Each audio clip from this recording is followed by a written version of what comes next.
en cierto modo se ha emancipado y que ha tenido un curso independiente en la posterioridad, pues me estoy hablando del idealismo alemán, a todo lo demás, la persona es espíritu puro, no es absolutamente cuerpo, ¿no?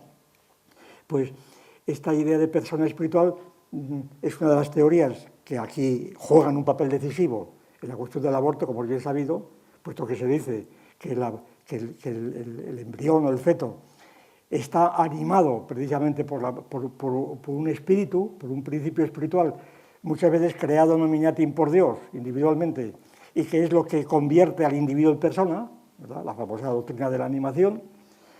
Y entonces, por eso la pertinencia de la teoría de la persona aquí es decisiva, porque gran parte de las discusiones y de los debates y de los movimientos, pues por ejemplo en favor o en contra del aborto, tienen que ver con esa teoría de la persona. La persona está referida al espíritu humano.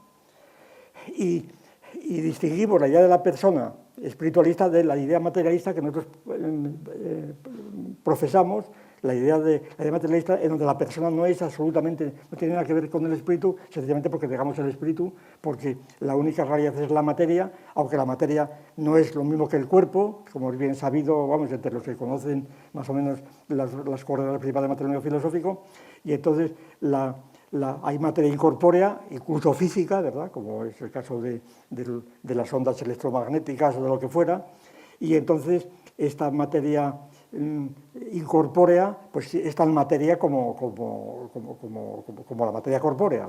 Bien. Y entonces la persona no puede ser no puede proceder de un principio espiritual, sino que procede de otras cosas. Es muy interesante advertir que generalmente el espiritualismo, el espiritualismo está vinculado al siguiente hecho, que tiene mucho que ver con la teoría de los derechos humanos, vamos, con la Declaración de los Derechos Humanos y con la invocación de los derechos humanos. A saber, la persona es universal y ahistórica. La persona es como un tipo de ser, un tipo de realidad más elevado, más alto, pero que naturalmente como espíritu es universal para todos los hombres. Cuando alguien se dice que tiene espíritu, ese espíritu es universal para todos, es común, es similar a todos los hombres. Sea común a todos, el entendimiento agente universal, sea distributivo, como decía Santo Tomás, en cada uno de los cuerpos, ¿verdad? Pero el nivel de espíritu es el mismo. Quiero decir que así como normalmente admitimos, pues qué sé yo, que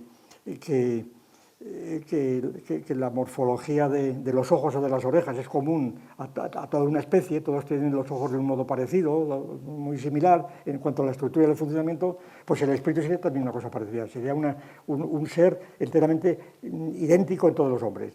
De ahí los derechos humanos.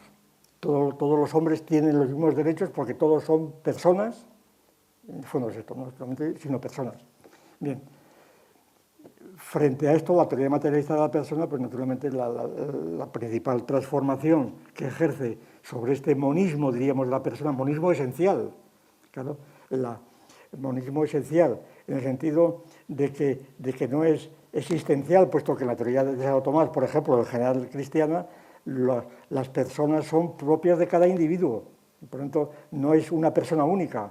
Precisamente la famosa discusión contra el entendimiento agente de los averroístas, ¿no?, frente al entendimiento universal de los averroístas, pero Averroes queda muy lejos.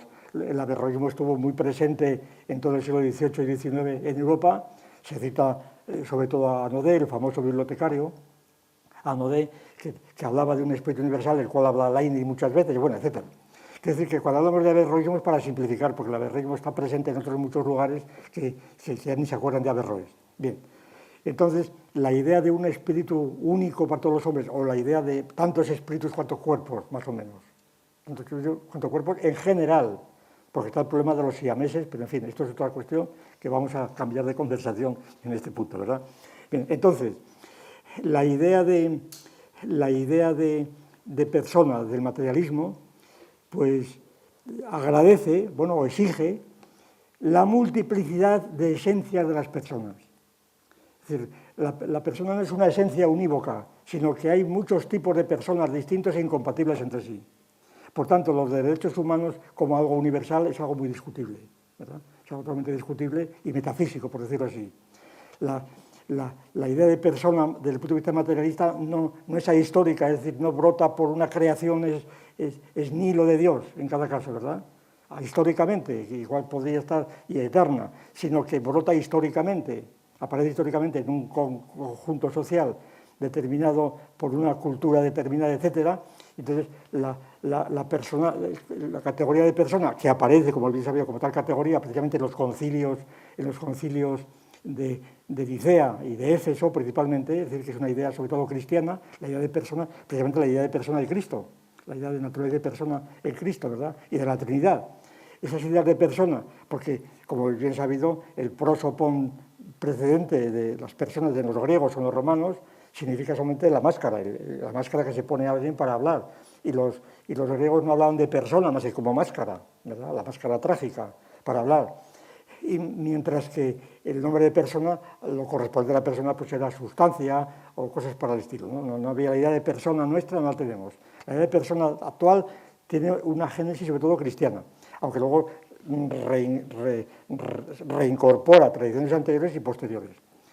Pero lo que quiero decir en lo esencial es que la idea de persona de que hablamos es una idea que no es unívoca desde el punto de vista esencial, ¿verdad?, sino que hay diferentes tipos de personas, Y no ya en el sentido psicológico, sino en el sentido realmente esencial. Una cosa es la persona, pues qué diría yo, una persona del Egipto faraónico y una persona de la Alemania de la Edad Media, o una persona, pues que sea de nuestro tiempo, ¿verdad? Una persona de nuestro tiempo. Es decir, que son de nuestro tiempo en ciertas culturas, o una persona musulmana, o budista. Es decir, la idea de persona no es unívoca. Y esto yo creo que es una de las tesis que se pueden defender y se han defendido, de hecho, desde el punto de vista puramente antropológico. Pero, en fin, quiero decir con esto que cuando estamos defendiendo o impugnando el aborto, apelando a la personalidad, a la espiritualidad, etcétera, pues hay que tener mucho cuidado porque bajo estos términos entendemos cosas totalmente diferentes. Bien, aunque luego haya muchos puntos de convergencia como natural. Bien, pues vamos a tratar ahora rapidísimamente la problemática que se encierra bajo estos planteamientos. Primero vamos a empezar por la perspectiva ontológica desde el punto de vista de la identidad sustancial y esencial, ¿verdad? Y vamos a empezar rapidísimamente, un repaso rapidísimo por las teorías ilemórficas. Las teorías ilemórficas, el ilemorfismo de Aristóteles, como todo el mundo recuerda, pues son una teoría de la sustancia, principalmente, y fundamentalmente de la sustancia, según la cual la sustancia, y la sustancia para Aristóteles es el modo de ser real primero, el ser es sobre todo sustancia, es el ser como sustancia, los demás son seres a través de la sustancia es individual, y ejemplos que Aristóteles pone de sustancia son pues Sócrates, Bucéfalo, el caballo Bucéfalo, o el sol, o la luna, ¿verdad? Es decir, son sustancias, según Aristóteles, son ejemplos que pone, son cosas concretas, diríamos. Y el ilemorfismo de Aristóteles sostiene que la sustancia es una entidad que está compuesta de materia y forma, esa es la idea central, compuesta de materia y forma. La materia, claro, la materia de Aristóteles culmina sobre todo con la materia prima, ligada a la teoría de la potencia y el acto, esto es esencial para nuestro asunto. Es decir, en la materia están en potencia las formas, de manera que en el individuo, si se considera la materia del individuo, están en potencia las formas, en potencia subjetiva, no objetiva, en potencia subjetiva. El modo más